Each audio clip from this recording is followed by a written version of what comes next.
Okay, as you read, I did pick up my favorite Glock. So, damn. Probably not what you thought. Because I know I've been mulling over the entire year talking about any other Glock, especially full size.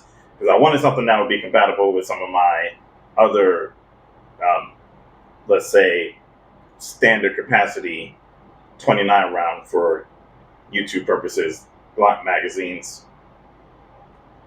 But, yep, nope. Caught this guy on sale from Battlehawk.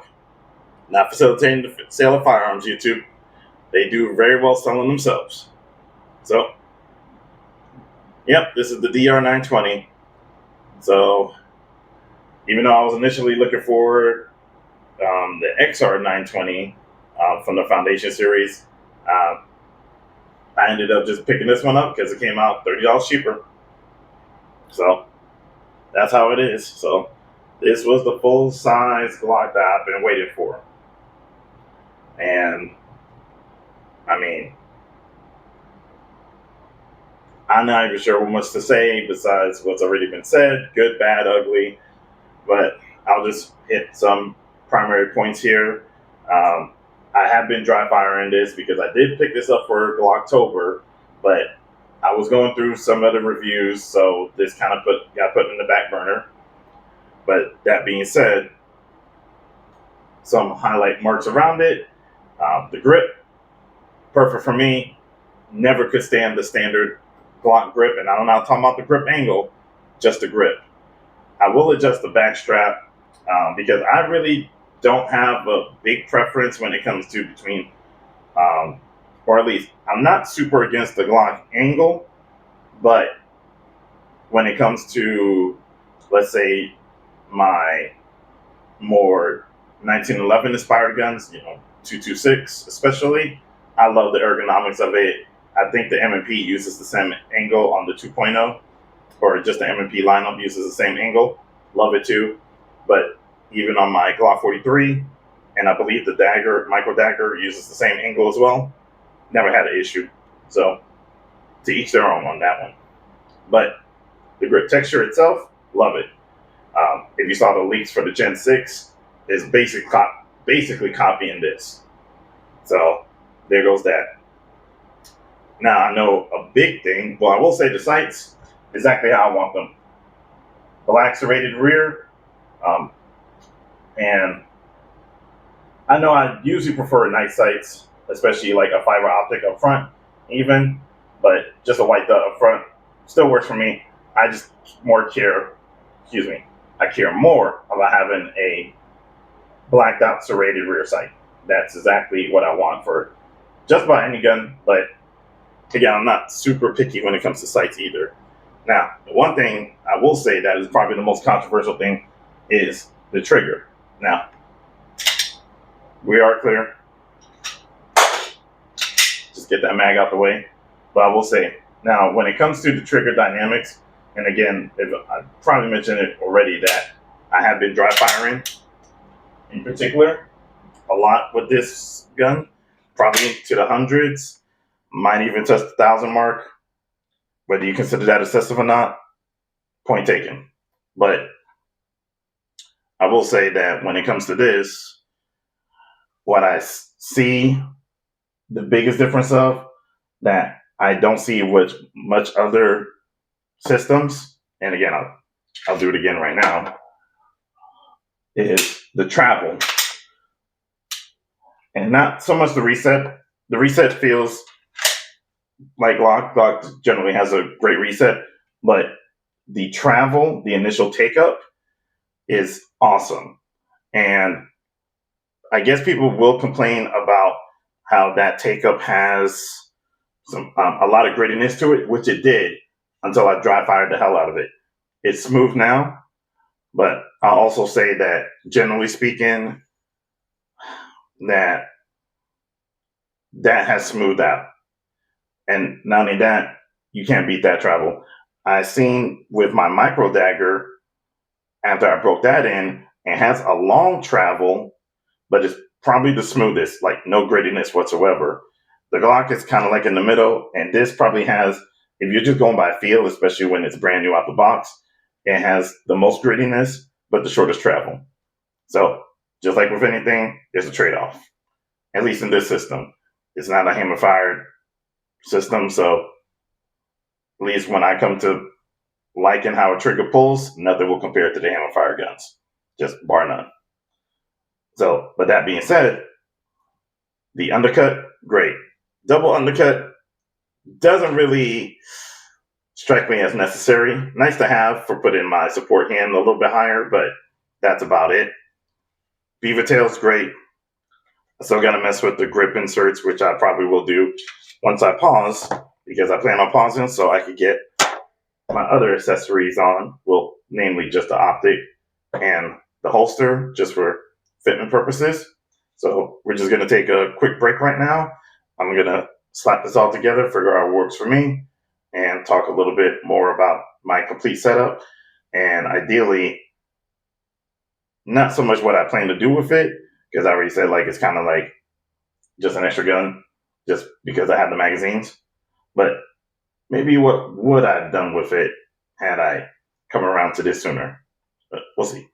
Give me a sec. Kid you not, I am still fooling around with this backstrap because I cannot make up my mind between the comfort of the smaller or the low, which is the 1911 style, and the neutral, which is the M&P style. The M&P style seems to be the most familiar with me because I have a couple of M&Ps that I shoot frequently. Now, I'll tell you right now, I'm ruling out the high, which is the Glock style grip. I do not like it at all. I think I can tolerate it better in the slimline Glock, like the 43, and in the micro dagger, those sizes. But in the full size, it was an immediate no. And going back to the neutral one, which seems to be like good enough, which sounds bad. It's good. It feels natural, but it feels like I get higher on the beaver tail with the low. Even though it almost feels like something is missing because I've probably been dry firing so much with the neutral, with the M&P style. And that's what I'm like trained for. It seems to point the most natural for me. And I guess the 1911 style is really what like feels more like my 226. But it almost feels a little bit awkward because it's in a polymer setup and not in a metal setup. Where like in a metal setup, I want it to be as high as possible, especially the 226 with its a little bit higher bore axis too. That I want to be that high up, but with this, it doesn't feel like it's necessary for me to do so, and it's making me question the placement of my trigger finger as well.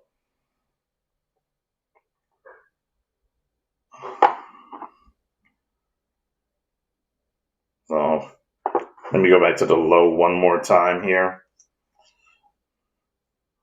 And don't ask me how long I've been practicing this beforehand, because it feels like I've been doing it forever.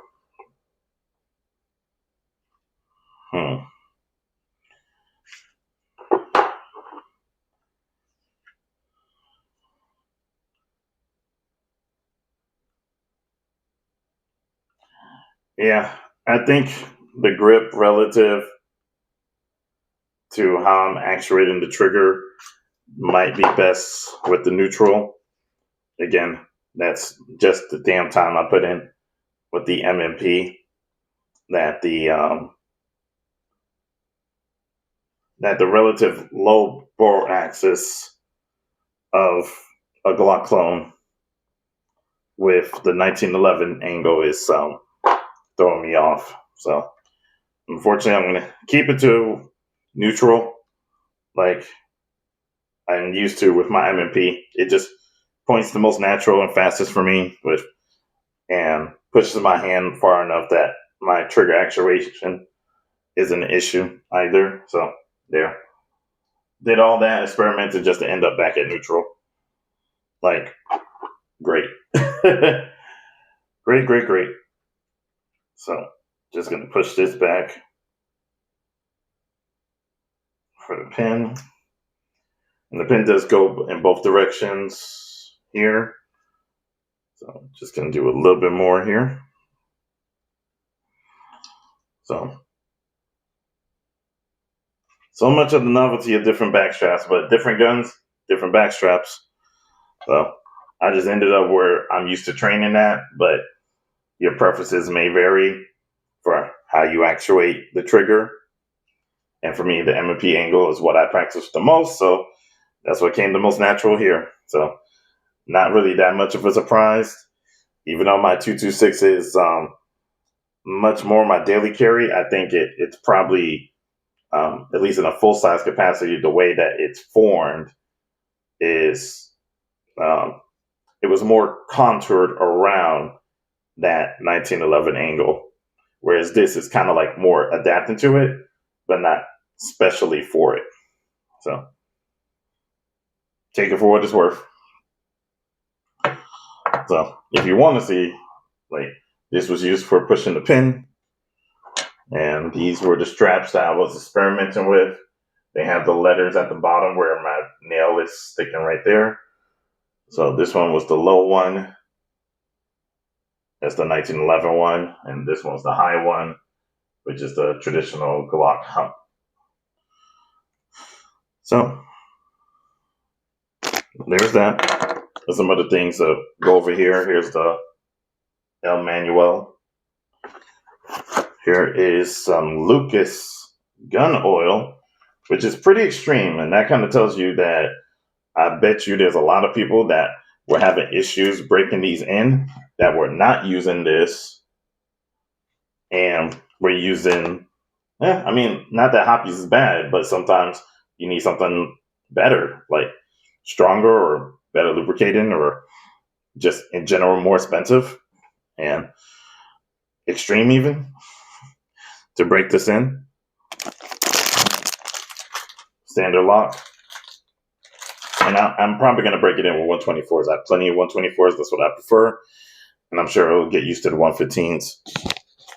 It probably could be broken in with 115. Here's the extra PMAG. And unfortunately, didn't get 3 mags like the standard should be for 3 mags. But I got the extra mags already. And I think I have a 25 mag pull one. That will probably be more useful for when I start working on the round count for this. Here's your Loctite and your screws here for the Optic. And then, oh, of course, bam, you're official. So that being said, I'm going to go ahead and take a look here with the Swamp Fox real quick. This in itself shouldn't be an issue as far as being on YouTube. But let's take a look here. Actually, I'll go ahead into the instructions and see what portion it is. I am also going to keep the magwell on, which, I mean, to me, it was not really an issue at all, but apparently you could install it or remove it, whichever you choose. Let me see what I haven't gone through yet. You know, I might pause you on this just to save time, but just give me a quick moment here.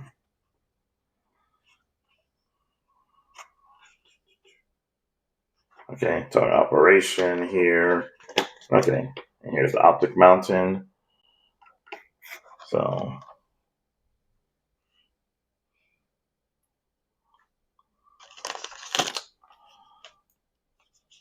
So we are using the spacer with it as well. That does come with this. And spacer is something that I did like this in preference, that it does come with a spacer compared to, let's say, um, the, let me get the proper name, RXM from Ruger Magpul. That was one of those additional refinement features that um, kept me from going to the RXM.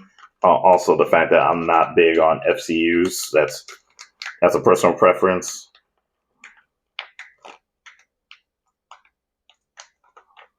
Okay. Let me get these spacers out so I can tell what from what. So apparently you have to look at it at a certain way with the spacers in reference to the screws. So it seems like there's a pair 3 of each. So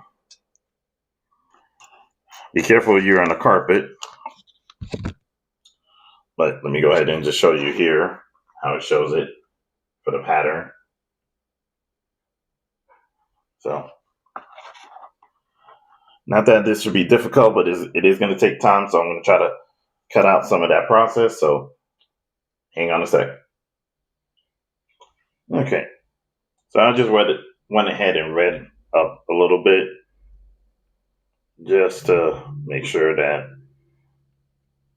I knew what I was doing, getting myself into. So, and the optic I am installing is the Liberty 2 that at this point the review should be posted before this video. And go ahead and take a look at the pattern there. There we go. So let me go ahead and bag that up real quick so that that doesn't go anywhere. And for the Liberty, it is mentioned to use the spacer A, which is the thickest spacer, and the screws are the number 1 screws, which are the shortest screws. So we'll go ahead and give that a try with the screws that were provided. There were no extra screws, so just be wary of that. So let's go ahead and take a look at the spacer placement here. So just going along with the instructions over here. And while they did include blue Loctite, I am using the one that I already own because it's already open. So the spacers kind of have a little bit of a hump to them. You probably can make that out too well, but there's a little bit of a couple of bumps on the edge there. And that's going to be facing toward you. So the spacer's on first, as you can see there. So you see there's a flat end over here, and the bumps go toward the rear sight. So that seems to just line up and dropped right in perfectly. And you can see where the sight toward the inside here, right there, where you don't want to put blue Loctite, or there it is. You don't want to put blue Loctite in that area or even in the channels. Okay, so that being said, let's get the Liberty over here. This, what do you call it? This cover is really good, but it is tight. And it probably shouldn't use the spacer to get that cover on it, but that's okay.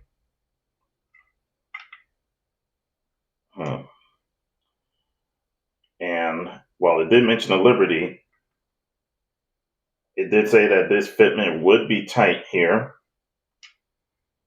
So there was a warning in the manual that you could either,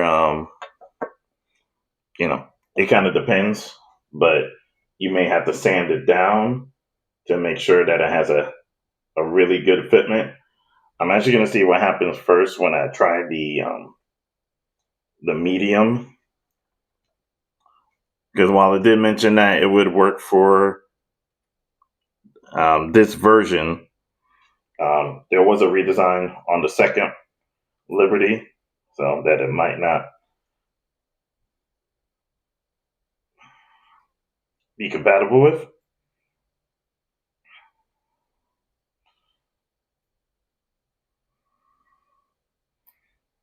There we go. So this one didn't want to snap in as readily as the first one. Yep, I am looking at it correctly. So, and this is the medium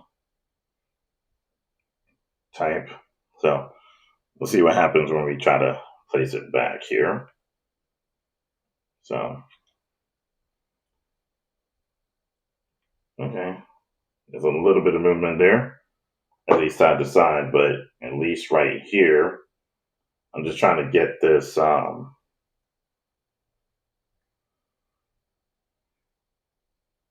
spacer to go inside the channel. And it looks like the middle one is not wanting to go in so steadily.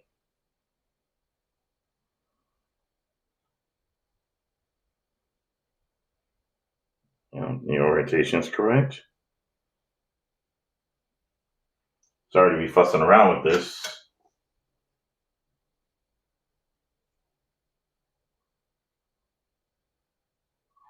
Okay.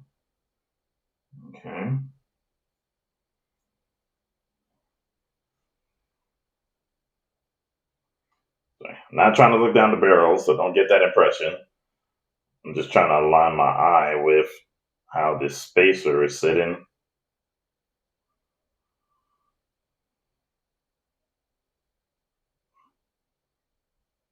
At least how it should be fitting, which it's not sliding in as easily as the first one. Good thing I don't have carpet, so I could drop things. That being said, I might have to take that advice on the sandpaper and stop dropping this.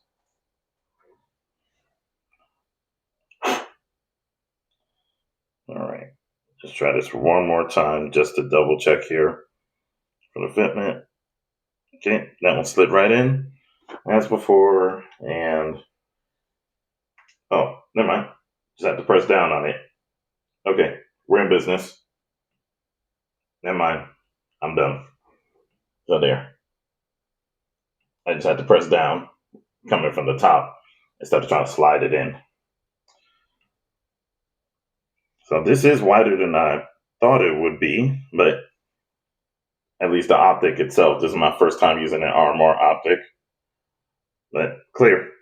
So we're good there. I guess now we're good to tighten it down. Again, my apologies on taking up this time, but interesting. So let me go ahead and add some Loctite here. Let's do a test here first to make sure that the screws will go in. Make sure that it's aligned properly first.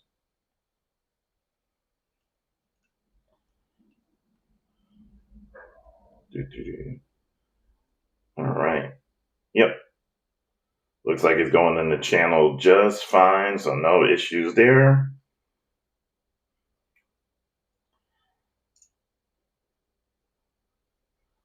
All right. Now I will say the quality of the screws looks really good. Again, I'm going to slightly knock it for not doing the vortex method of including extra screws, but I'm not mad.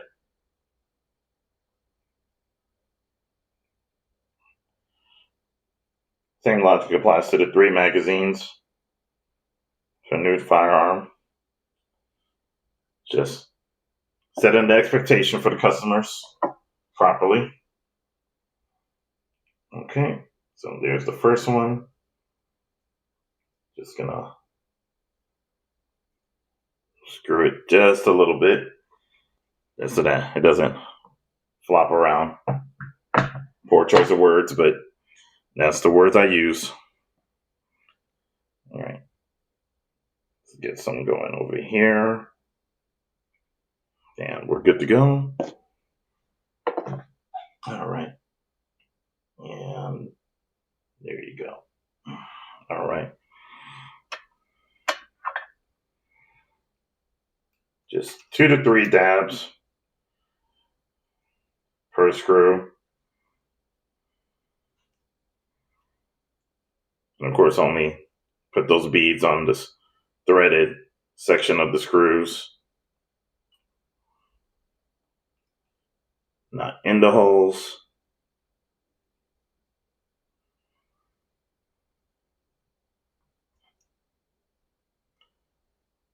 All of that being said, they did recommend to shake the bottle. Well, in my bottle, like,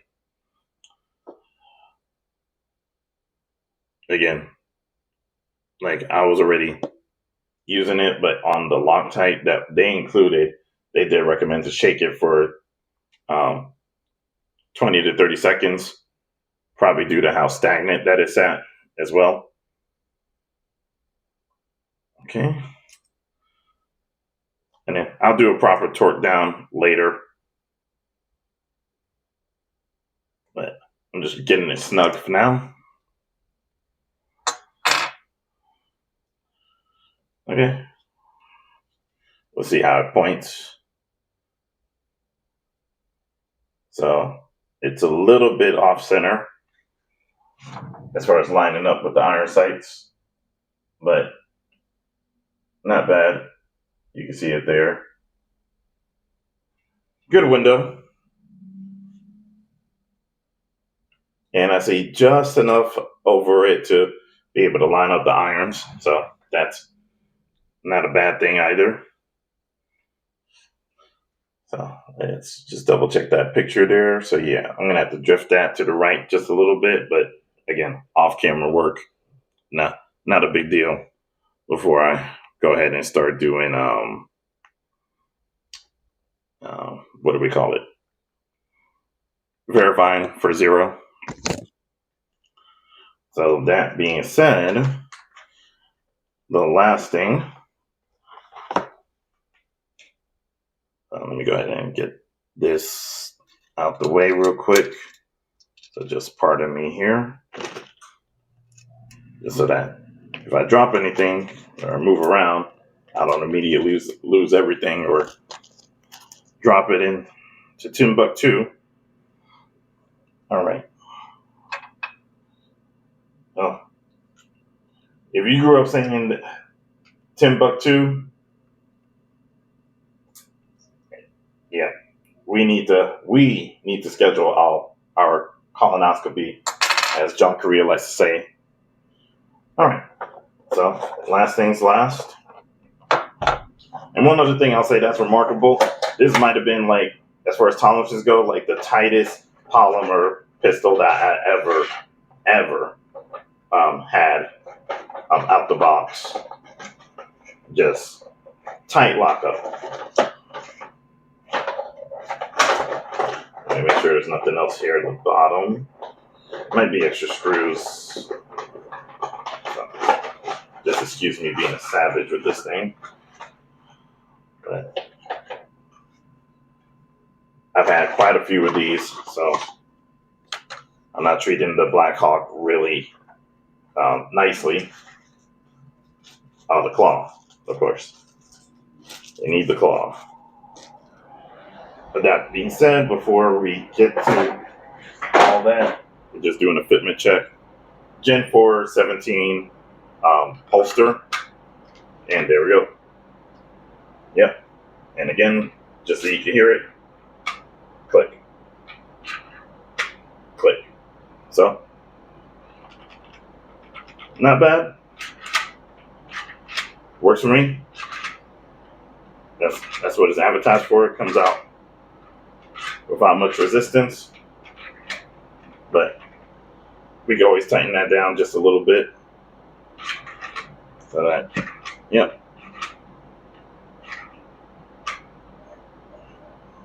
Works pretty good. So I approve. So I'm just gonna put some final touches on it. Make sure the optic's tied down like the way it needs to be. But welcome to my favorite Glock video. Take it easy. Hope you're not too shocked and bamboozled. And catch you next time. See ya.